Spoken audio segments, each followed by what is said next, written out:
Rodeo. The rodeo. The butcher cut the bacon. The butcher cut... Fucking say whatever. Charly Jordan is a DJ, entrepreneur, actress, and model who has built a dedicated fan base across social platforms by sharing lifestyle, travel, and music content over the last 5 years. Charly's social channels aim to give fans a raw and authentic look into her life and bring awareness to the causes that are the most important to her. Her companies, Beauty and Pain and Smoke Roses, promote mental health awareness, sustainability, and female empowerment. Charly is a touring DJ with a residency at the Wynn in Las Vegas after a 3-year residency at Zouk. Charly has also broken into acting, with her most recent role starring in Peacocks TV Series, Ted. This is Creator Convo with Charly Jordan.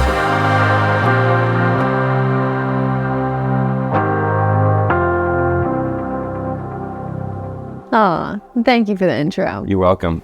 Jack of all trades, master of none. Really good. Yeah, that's the best way to go about it. I just love trying new things.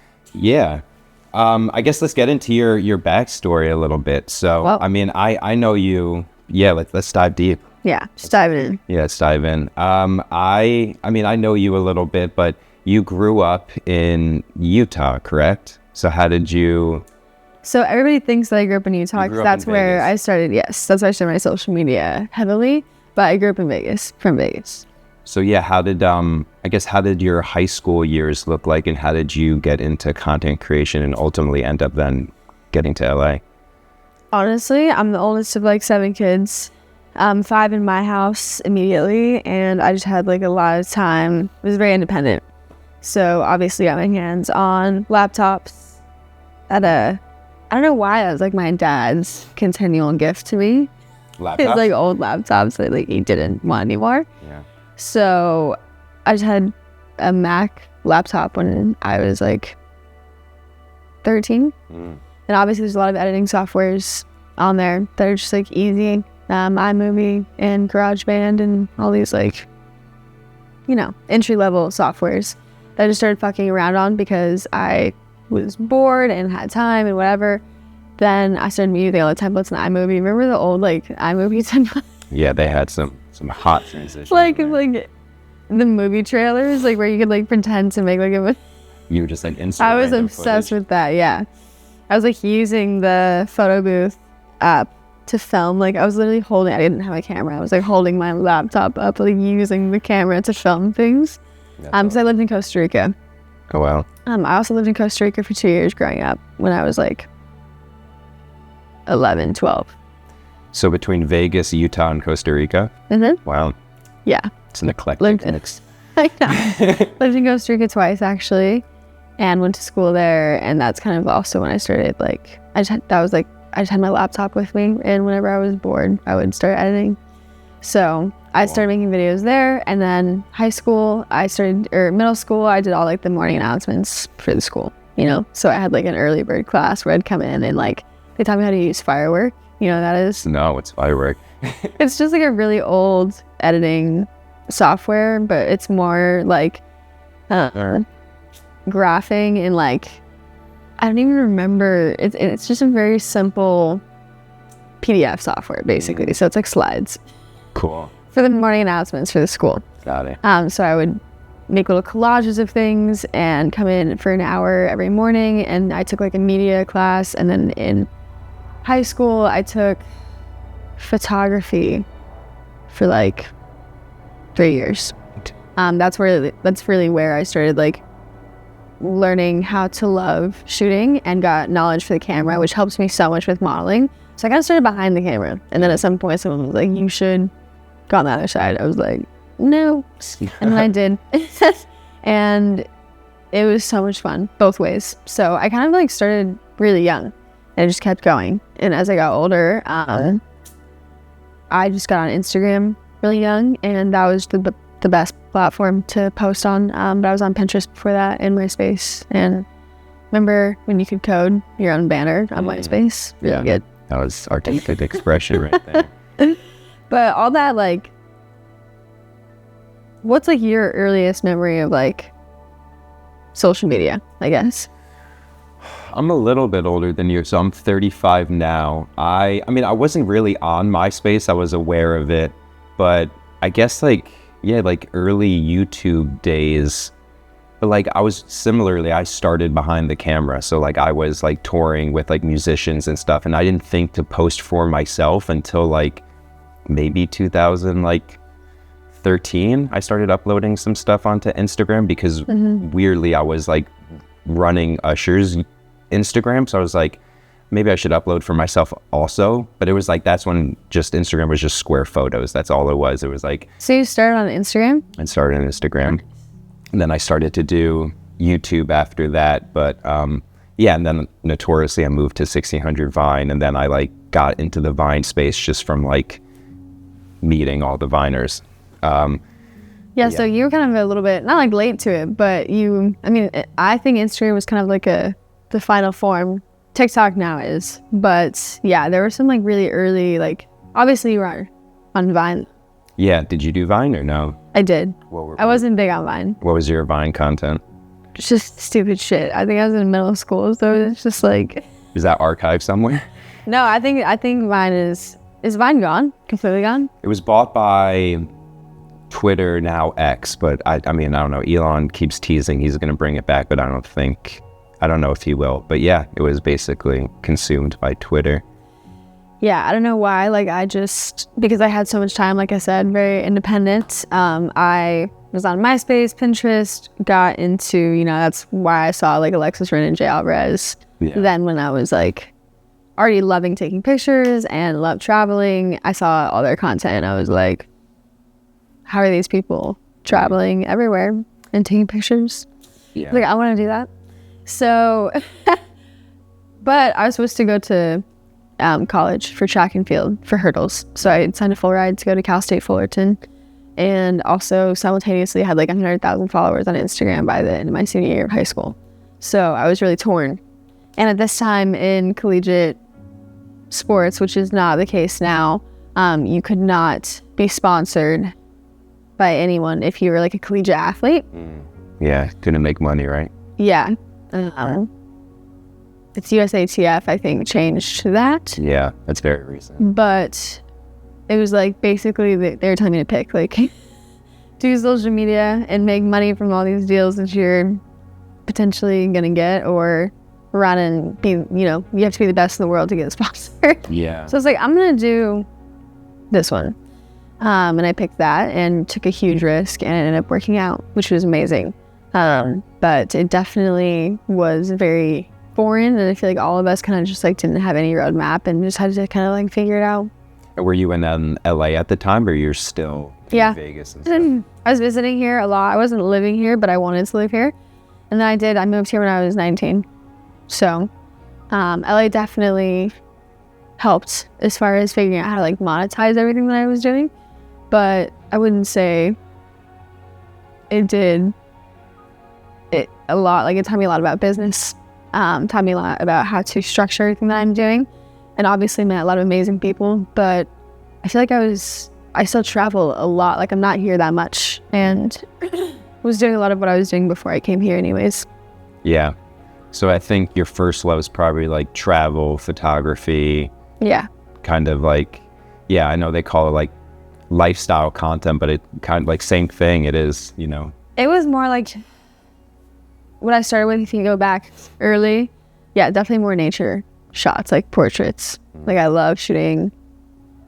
I used to do like 1,000 hashtags, like tag like portrait pages. Like, I'd always tag like moody ports, and like that was like my whole thing. So I love portraits. I love moody nature shots like that. I love actually Sony so much, because that's what one of the first photographers I shot with a lot, his name was Zach. Zouk.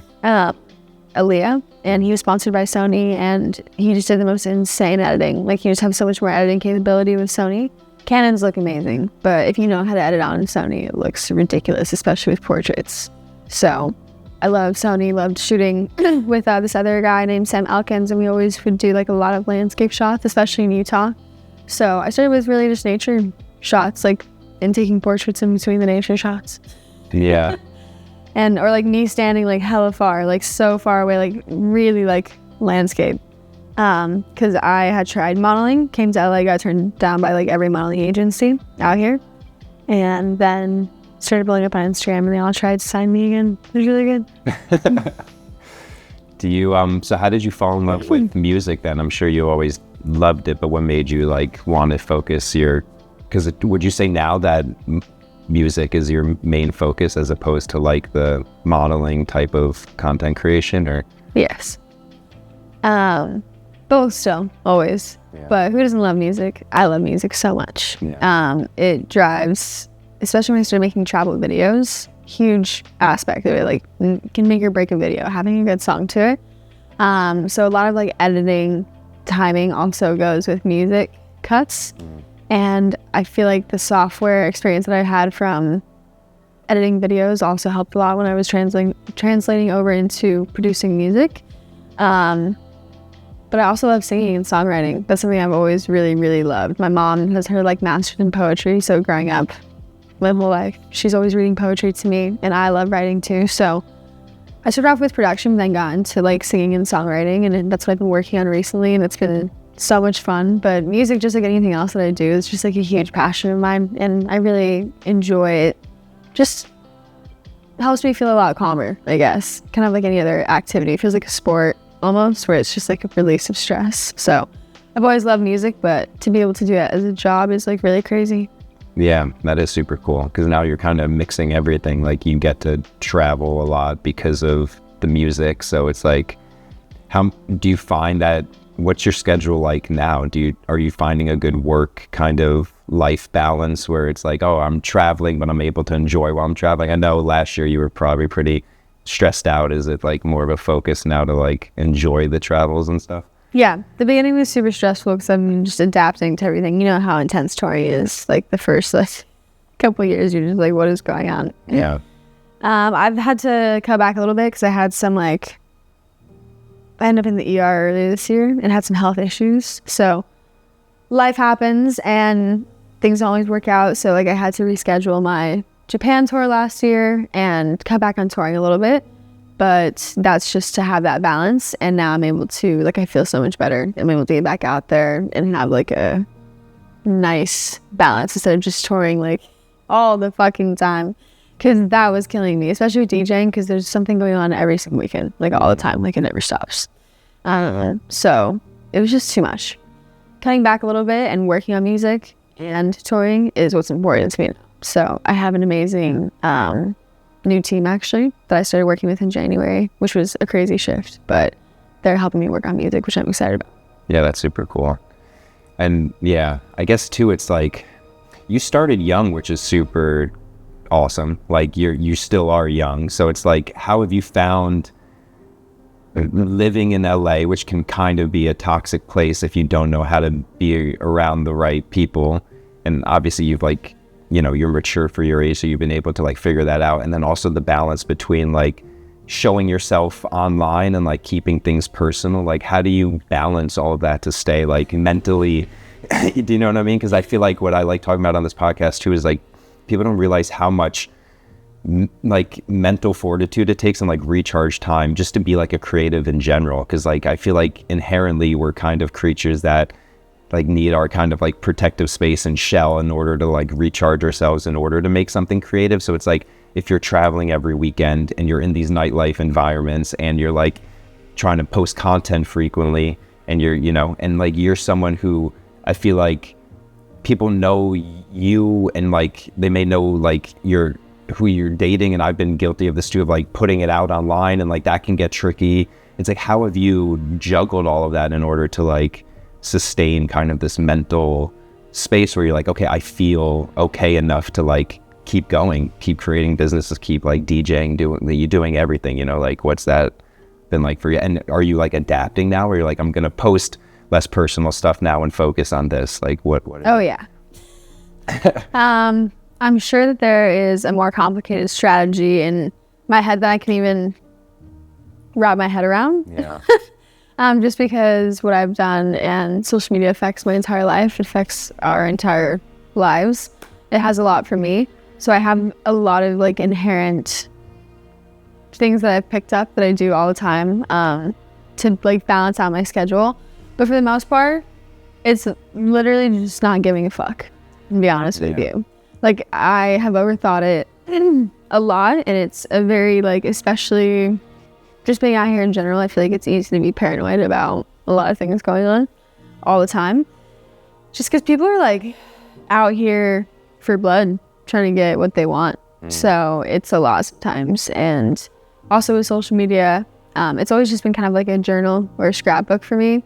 And there's been so much pressure put on it over the past couple of years. Like, yesterday I was just like thinking, really, wow, like, this is a little artistic thing where you used to be able to be like, oh, you know this person, and like, yeah, like 100 influencers, you know, every single person in the entire world is on it now, Jordan. I know. Like, every single fucking person. It's crazy. I'm not sure if like TikTok or quarantine or like what caused that, but it's gone. I think they did a survey, and it's the fastest growing, like, kids coming out of high school. They ask them what they want to be as a profession, and like content creator is the #1 answer and fastest growing, like, market. Crazy, right? Yeah. And I think so. The balance is like, I'm just gonna be real, especially with like how much it's growing. Like, there's not really like a balance, right? Like, it's kind of just like an all the time thing. But the only thing you can do is control what you put out. So yeah, I definitely post a lot less. I'm just not into vlogging. Like, you know, like I used to share everything all the time, personal life. When I started talking to my therapist, she's like, yeah, that's probably not good. I was like, why not? Yeah. Obviously oversharing online. A big part of the reason that I did that was because I just didn't have anyone else to talk to be completely honest. So like, now that I have such a full life in my real life, there's a lot less that I want to put online.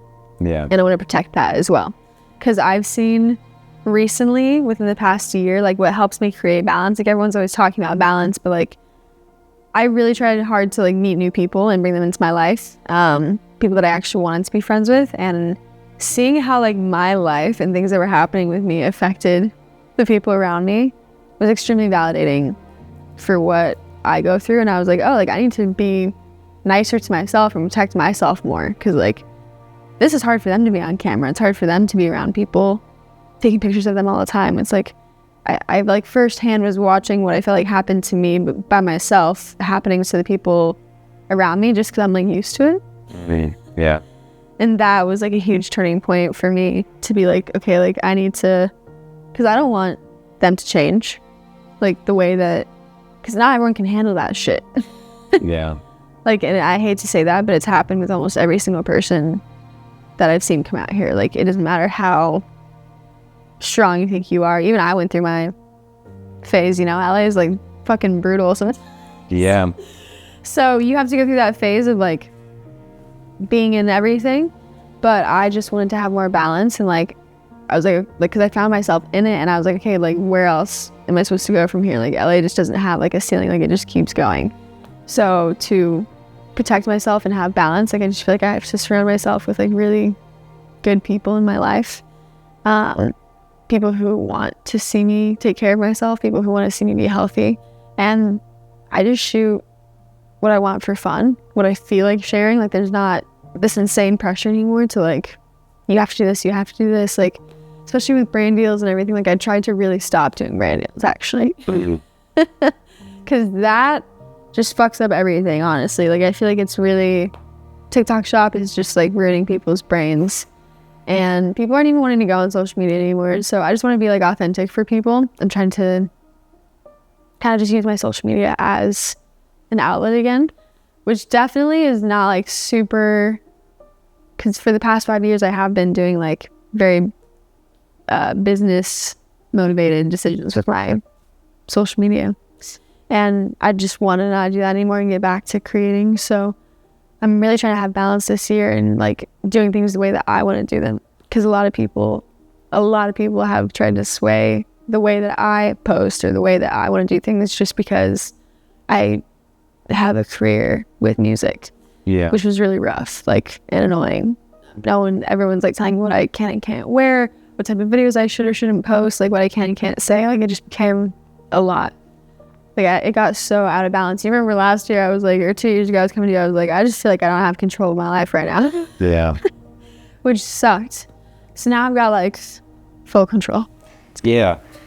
I mean, I'm happy to hear that. And it's like, I feel like for people that aren't in the mix, when they hear this like LA stereotype or whatever, where it's like you can get lost in the sauce or you can like whatever in LA, I think it's like, I think it's becoming more global now in a pro and a con, like you're saying, where everyone is now on like social media and they realize they have a voice and they can be a brand. And so like everyone's like on it to like try to have an avenue to like express to people. But I think the main thing for like even LA, where it can get toxic or where you have to learn how to navigate it, is just like what you were saying, is like the intention and the control aspect of it. It's like if people think you have some sort of power, you're able to like, you have an audience or you're like the it thing or whatever, it's like people want to try to steer the narrative and like get on board or be a part of it in order to like get their message across, or in order to like, I don't know, just have some sort of like either ride the coattails or have some sort of control. And you never know what people's true intentions are. And I find that's where it's like,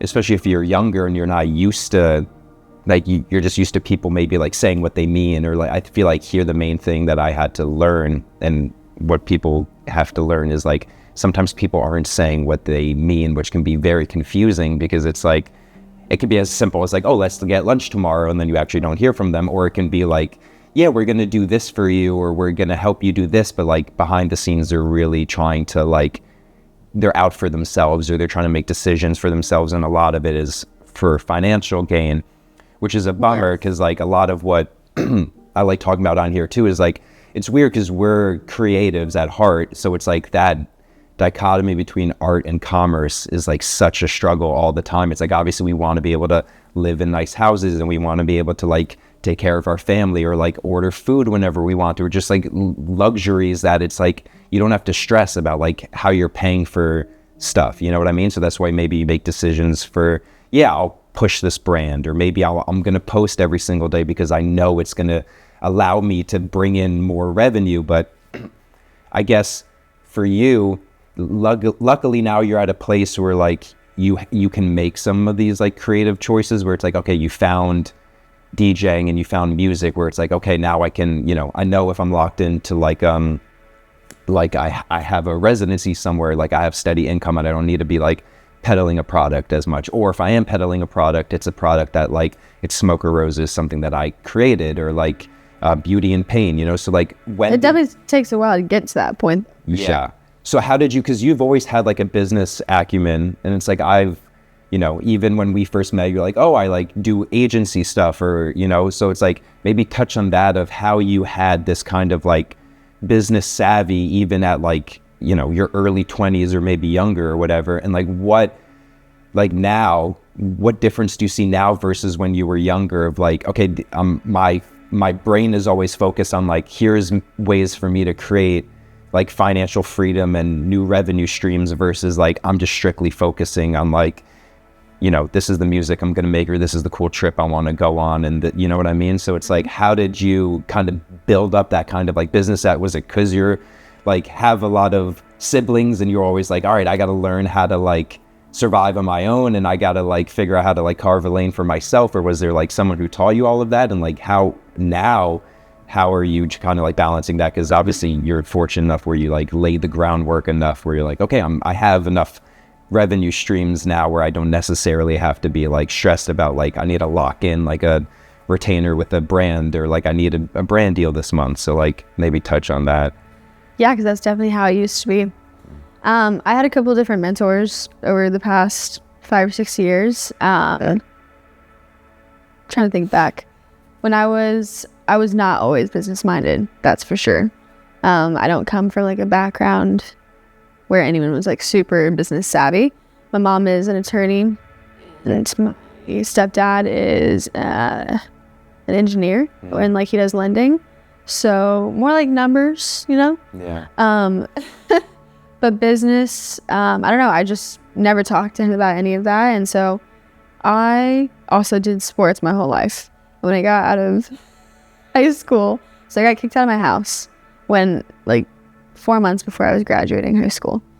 And that is when life got very real for me. And I needed to like figure out my shit. So the reason I figured out how to make money at such a young age is because I needed to.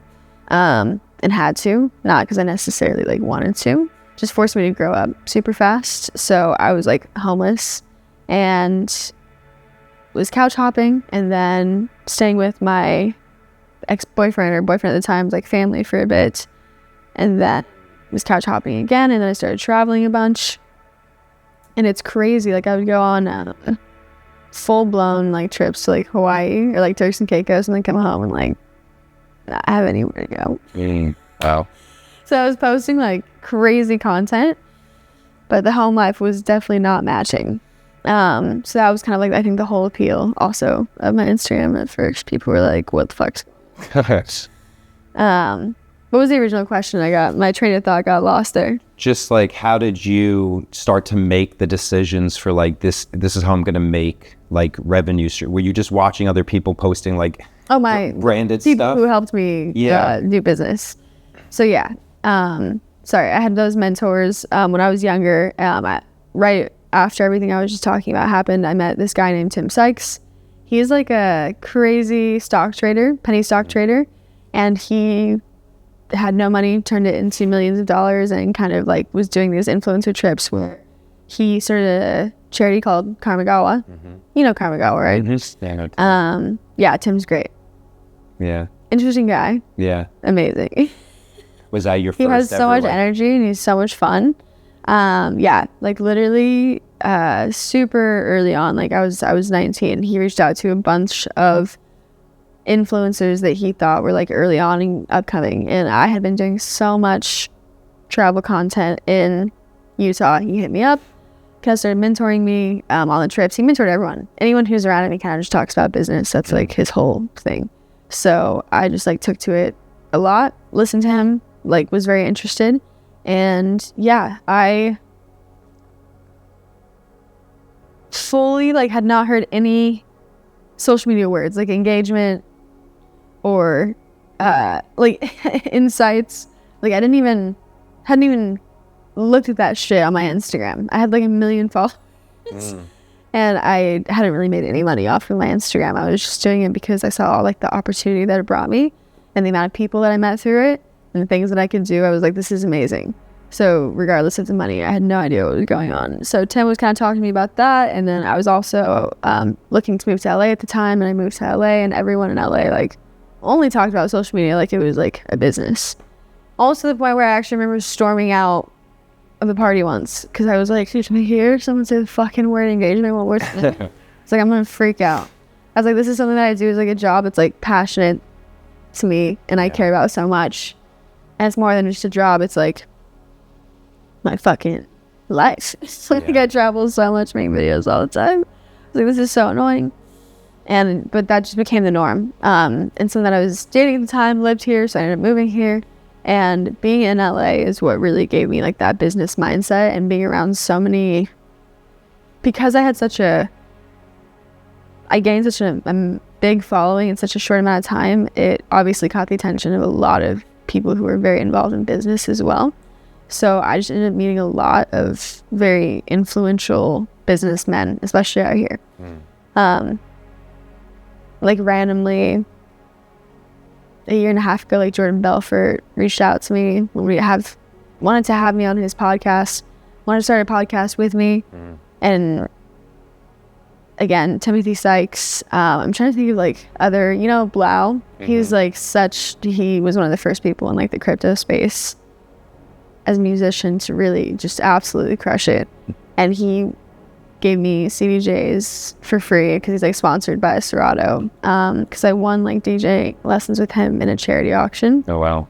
And that's how I taught myself how to DJ. That's cool. So these business verticals that I started, it was more just all these passions that I had that ended up getting turned into business verticals because of teams that were managing. So I'm not going to take full credit for all of those things because I didn't start any of the actual business aspect of those things. Like Smoke Roses, I had a partner on.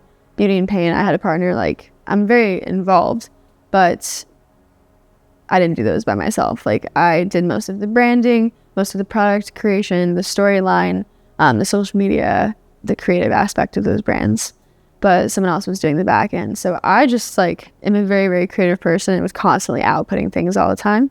And that's why, I mean, a lot of people were like, we will, you know, I think that's an ideal situation when you're a manager, right? Yeah. Like having someone who's actually outputting things all the time. So, but at some point, like how you're talking about, like that can only go on for so long, and they turned all my passions into jobs, which was amazing for like the first like 3 years, right? And then it's like getting burned out on those things. So it's been amazing, and I still love doing everything, but it's in business, you also have to like transform and change. And I feel like doing the same thing, like you want to elevate and grow, and then you want to move on to new things. So right now, in my business journey of everything, it's been amazing to be able to promote my own products and kind of do vertical integration of everything that I'm doing, because I don't want to have to promote random brands. I don't want to have to pump out ads on my page. And this is like a process that's been happening for a very, very, very long time. It's not, and even with my companies though, like they're mostly social media and marketing based. So trying to navigate that as well, because that's changed so much over the past like year and a half, has been challenging. So the business space is just as violent as far as like the ups and downs and the social media space. So trying to do both at the same time, understanding how they affect each other, has been challenging. And I have been actually trying to find other partners for those companies, because I really, really want to focus on making music.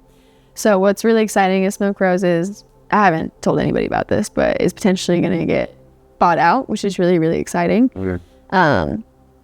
But not bought out, sorry, acquired. And I'm partnering with an amazing, amazing team that I can't say yet because it's not confirmed. But I want my businesses to go to the next level, and I can't do that by myself. So but I don't feel like everybody really wants to be involved in business like that. Like, it's not something that's natural for people. Like, I'm not sure why I'm versed. Like, I don't even think about doing things without having that aspect to it, you know? Because it's not really business. It's more just like, if you want something, I'm not like thinking about the money aspect of it. I'm just like, it's a project, right? So like, if you want it to do well, you just have to plan it out and strategize, and money is just like an aspect of it to make it go well. Yeah. So it's something that's very like inherent for me. It's more of a survival thing. Like, it's not like I'm like thinking like, how am I going to make money and how am I going to do this? Like, it's more just, I want to do this fun thing or this cool thing, and money is a part of it. How am I going to get it? How am I going to distribute it? And whatever comes around at the end of the day, it's great. Yeah. No, that's cool. And it's nice when it's products that obviously like align with you. It's like you wear jewelry, and obviously it's like, you know, you are someone who smokes. So it's like it's already, without brand being like a shitty term, it's like it's a part of your brand. So it's an extension of you. So it's not like you're just like peddling some random thing where you're just like, here's Charly's hats or like potato chips. And it's like, that has nothing to do with like anything. So yes.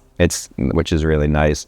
Something I've always been curious with too is like, we've spent time together, and it's like, I feel like we're like, lack of a better term, it's like we're homies. It must be tough to like, or how consciously aware of the fact that you're like, or what is it like being like an attractive girl in like, because obviously like that just adds a whole nother layer, even just like in LA, of like maybe what people want or like how you portray yourself. And it's like, obviously it's like, I don't know if one of your verticals is still like paywall structures and OnlyFans and stuff. It's like, I feel like it's becoming more like less taboo now too, for people to be able to like, oh, like, you know, I am an attractive person and I'm aware that can, you know, allow me to make money. Like, what's your thought process of just like navigating the world of being like a young, like beautiful girl, and like tapping into that as a way of like making like money and stuff? I just find it, I don't know. It's like, because LA's so superficial and like the beauty aspect of it too, but it's like if you can like lean into it in order to like allow yourself to like grow. I don't see anything like wrong with that. Do you know what I mean? Yeah, it's a very controversial topic. I did OnlyFans for the past 3 years. I'm not doing it anymore as of the end of last year, and that decision just comes from the fact that, like, again, like, I'm trying to not really focus on making money anymore. For a while I needed to, because I was in very rough circumstances, but I want to do things that I actually want to do now, and I'm very lucky that doing those things though helped allow me to get to this point though. So I think that OnlyFans and you know, companies like Fanfics and Passes, there are a lot of paywall, like Patreon companies that allow people, like, it's but it's weird because they all have different rules and different regulations. The ones that have regulations are the ones that are like accepted, but OnlyFans still isn't.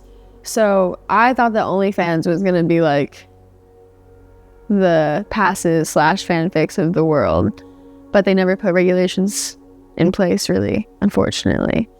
And so my whole situation with them, like, I'm hesitant to get into other paywall situations, and paywall things in general. I think that being a young girl out here is very challenging, and I came out here by myself, super naive, like how you're talking about. Like, if you're someone who's naive and you come out here, it can be a very challenging space to figure out.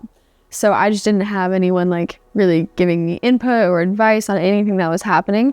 So I did have to learn everything the hard way.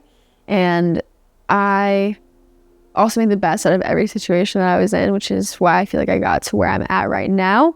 But LA is a lot. And if you're a young, beautiful girl here, the access that you can have to things is a lot, but people are just trying to make money off of you left and right, bring you places, do things that's not, like, some of the things are good, some of the things are bad. Like, it's kind of hard to tell just in general because you're just experiencing like so much at the same time, and filtering through that can be really, really difficult. And it's that kind of like discernment and that judgment that makes the difference between whether you end up in good or bad situations. And it's not easy, and there's no answer for it. It's something that I think just being a woman out here, you just have to deal with all the time in general anyways. Not working with the wrong people, that has happened a lot, because it's not always like so obvious or blatant. Like, it's not just like some drunk dude hitting on you. It's like someone trying to fucking start a company with you. Yeah. Or trying to like be your manager. Yeah. And the next thing you know, they're like, I'm in love with you. And you're like, fuck. Like, yeah. It's like, people are crazy too. So as much as I was trying to do cool shit, but I wasn't trying to like get to this level of recognition, which has been so amazing and so cool, but also really hard. And I'm not even like anywhere near that point. It could be really hard, you know, people that are like really famous and really, like, I don't even know how people deal with that, honestly. Because I was never planning on social media turning into this. Like, even walking red carpet, sometimes I'm just like, this is interesting. Like, I never thought that social media was going to equate to that. Because I do love lifestyle content. I love travel content, and like being in this like very industry, like dressed up, like kind of environment is hard at times.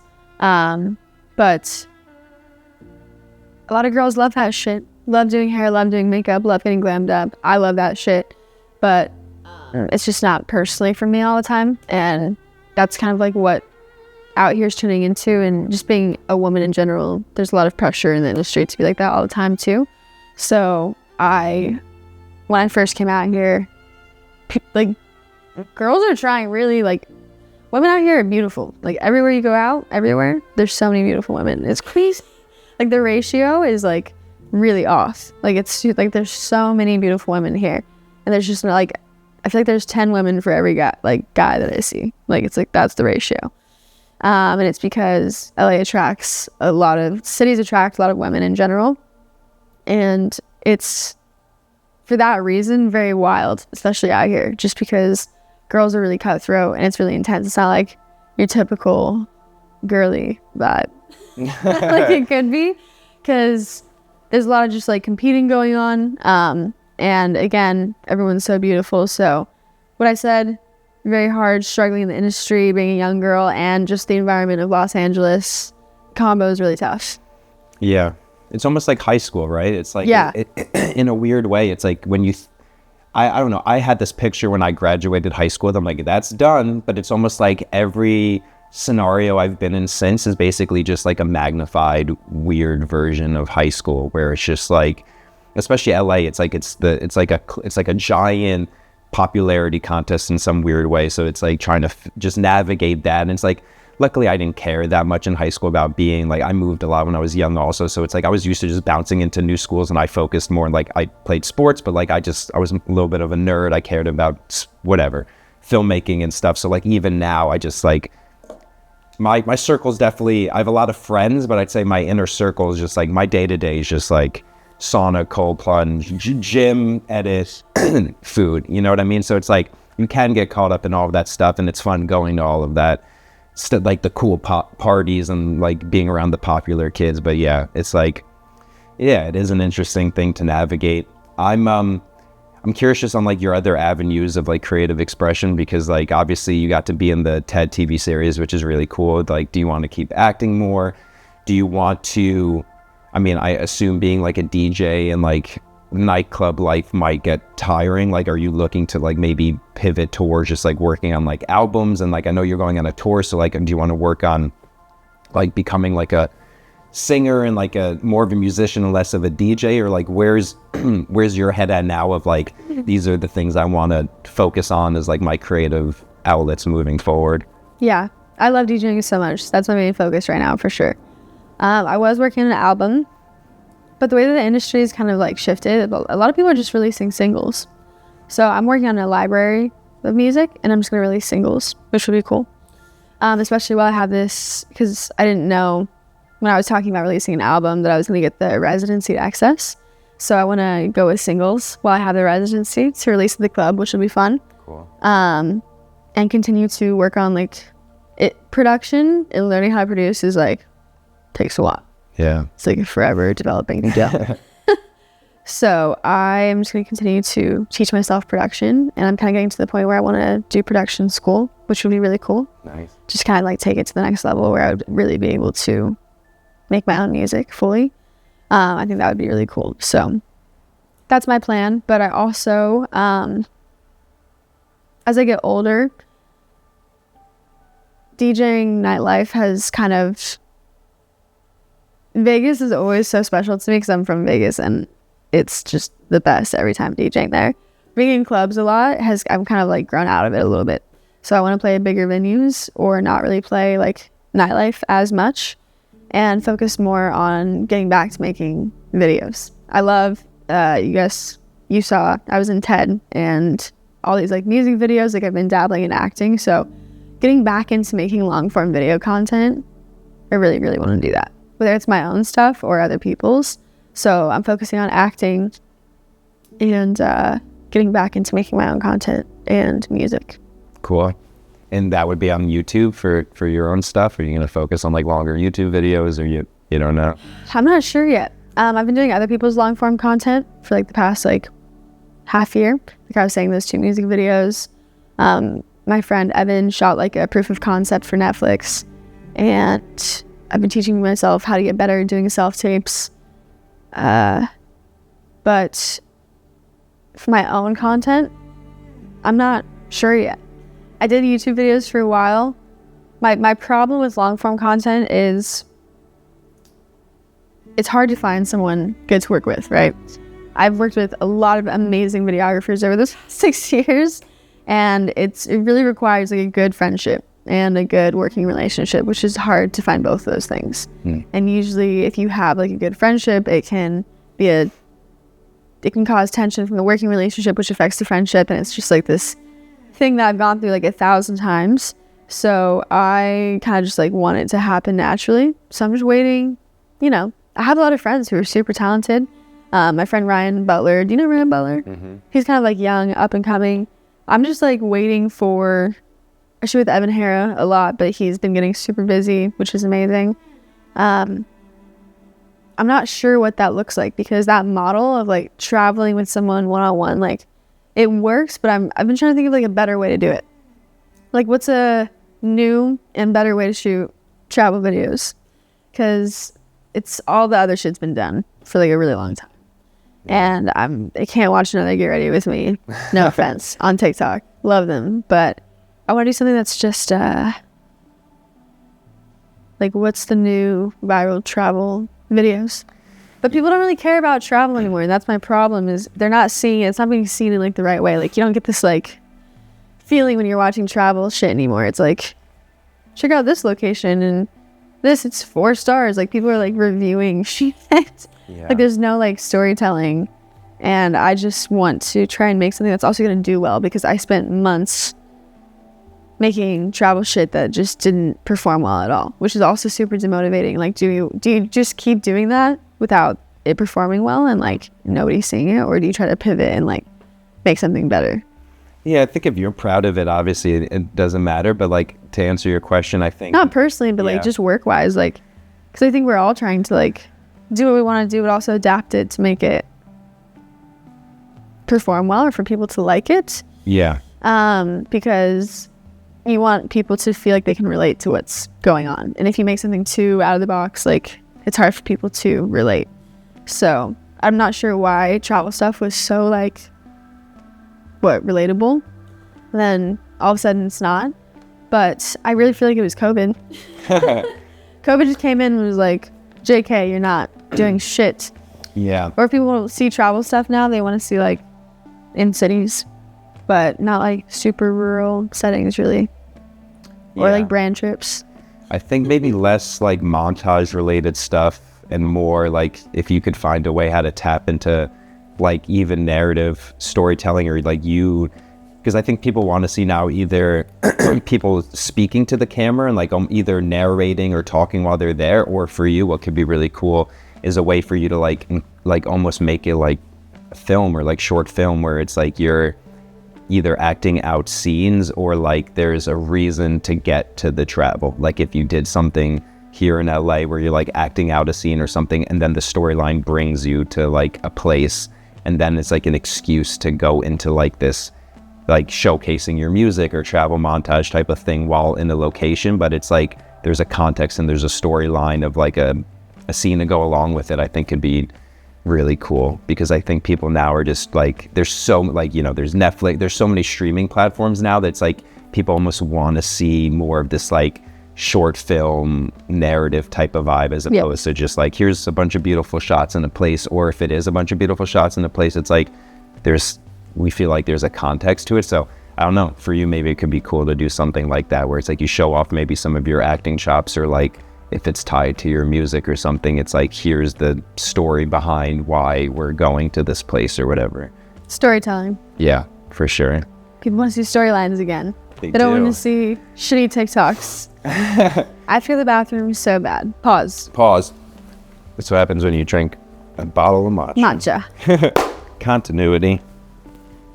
I guess my last question for you would be, what advice would you give to like aspiring either like content creators, or maybe people that like have watched your content for a while and like want to get into either like modeling or music or just anything in general? Is there any like advice you would give to people? I think picking one thing and really sticking to it is important. Consistency. Knowing what you really enjoy doing and what you're really good at doing, and sticking to it and becoming really good at it, I think is super important. I know what I love to do, and I continue to do it no matter what anyone says. And sometimes it's gonna do really well, sometimes it's not. And it shouldn't really be dictated by that. It's just what you enjoy doing and what you're good at. So just do that. You should be good. And obviously, as far as business goes and promoting yourself and wanting your things to do well, I feel like the reason it's important to do what you're really good at, what you enjoy, is so that you can be genuinely passionate about it when you're talking to other people. And that's what gets people like excited about what you're doing and excited about being a part of what you're doing. So you have to be passionate about it, which definitely easier said than done to just be like, find out what you're passionate about. But I think taking the time to figure out what that is really important and worth it in the long run. Like, you can't just aimlessly create things. So finding out what you're passionate about and having consistency, really important. Yeah, that's a good advice. And how often do you like go on social media and like scroll and stuff now? Are you pretty conscious of that, or are you? Honestly, would love to sit here and lie like everybody else. I definitely don't scroll as much. It used to be a problem when I was younger, but I'm fine. Yeah. I would say my only thing that I struggle with now is the morning time. I feel like it's pretty natural for everyone to like get on their phone in the morning. So that's something I'm still working on, but the rest of the day, pretty good. Really just depends on what's going on. When I'm traveling, I'm like never on my phone ever, which is why I love doing that. But when I'm home, I'm just working a lot and all my work is on my phone. So I'm on it quite often. Yeah, I know some people with like 2 phones, one that like just has like social apps and one that just has like emails and stuff. And even then it's like, I have 2 phones. One is just personal. One is all my everything else. Yeah. Yeah, because it's a lot. Like, it's like you can't ever turn off. So, but I can't remember my phones. Like, I lose the other one in Dubai on accident. Oh, wow. Remembering 2 phones, I already lose one all the time. Like, trying to keep track of 2, can't do it. Yeah. And then I guess the final question, what do you do for like what are some tools you do for like recharging? Like if you wanted to get off your phone and you're not feeling 100%, like what's your kind of? Really small things, but I have a lot of things. Like self-soothing, like trying to feel better. I love cold plunging, as you know. Mm-hmm. The hot tub and the cold plunge kind of shocks your system a little bit. Working out just in general helps a lot. Stretching, really big stretcher. Love stretching, just laying in the sun is the best. Small things, taking a bath. Mm-hmm. You have a good bath. Yeah, bath every day. Baths, 10 out of 10. Take a bath, feel way better afterwards. Just sit down for a second, you know?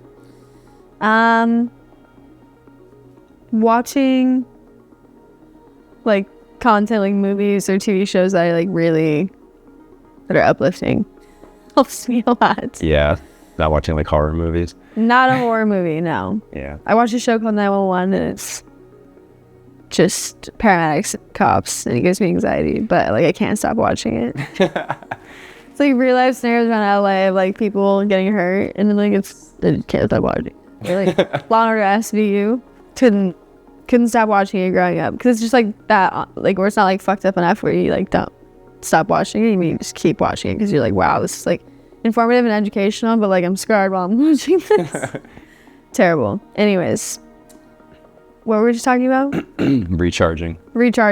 Yes. All those things that I listed. Yeah. Plus I'm a big foodie, so going and getting like a good meal helps me a lot. Yeah, being outside is nice. Like finally the sun's like setting at like 7:30 p.m. again, so it'd be nice to get some sunshine. Yeah. Daylight savings really kicks my ass. Makes me depressed a little bit. And the rain here just sucks because it's like cold, gloomy rain. I like tropical warm rain, not this shit. Yeah, when you can still be outside when it's raining, that's nice. Bali rain is fun. Yeah, Bali rain is the best. This rain is just like, the roads got fucked up. Were you driving? I did. I was like, had a lot of editing to do, but like, no, I mean, you still need to get around. But I mean, I grew up on the East Coast, so rain for me isn't that big of a deal. But I guess also like the rain has nowhere to go here. So that's why it's not about, it's about the potholes. Did you see that the roads were just like not ready for this at all? And I popped 2 of my tires simultaneously hitting a pothole. Wow. I avoided all of them, and this tiny one came out of nowhere. Fucked both my tires at the same time, and then my girlfriend the next day popped her tires, and it was like on the news. So watch out for the potholes. Yeah. Infrastructure, that's all a different thing. We can talk about tax brackets in LA if we wanted to. But here, are we paying this much taxes for there to be holes in the road? This is my thing. If I was a politician, I don't mind paying 30% or whatever in taxes, but I wish on the ballot you can select where your taxes go to for that year.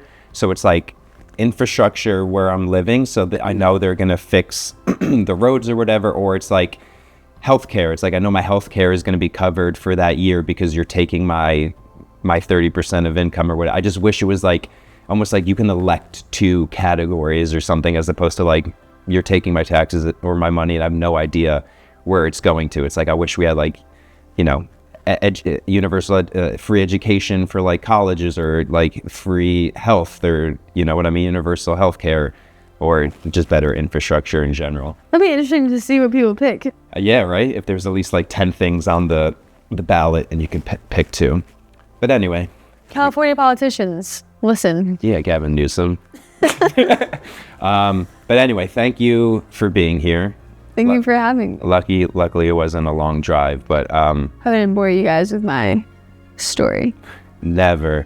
But yeah, good luck with everything. Excited to hear the new music and the new travel content. So thank you so much. Travel video coming from Jordan and I soon. Again, yes. The Kauai video is the first of many. Yeah. We got a trip coming to Mars in 2026. See you guys there. All right.